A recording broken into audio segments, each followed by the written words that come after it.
আপনার দৃষ্টি আকর্ষণ করছি, একটি সম্পূরক প্রস্তুত করতে গিয়ে মাননীয় সংসদ সদস্য হাসনাত আব্দুল্লাহ, মাননীয় মন্ত্রী জ্বালানি খনিজ এবং বিদ্যুৎ মন্ত্রী ওনার দৃষ্টি আকর্ষণ করে বলেছেন যে মন্ত্রীরা প্রশ্ন উত্তর দিতে গিয়ে পাশ কাটিয়ে যাচ্ছেন। মাননীয় স্পিকার, আমার অধিকার ক্ষুণ্ণ হয়েছে, আমি এই বক্তব্যটি মহান সংসদে উত্থাপন করছি।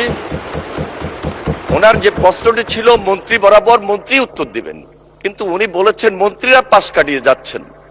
সুতরাং এই বক্তব্যটি নিয়ে এক্সপান্স করবেন আমি আপনার দৃষ্টি আকর্ষণ করছি মাননীয় স্পিকার। মাননীয় মন্ত্রী, তিনি যদি ইন জেনারেল মন্ত্রীদের সম্পর্কে বলে থাকেন তাহলে মন্ত্রীরা রাটা বাদ যাবে, আর যদি পার্টিকুলার মন্ত্রী সম্পর্কে বলে থাকেন সেটা থাকবে। Thank you.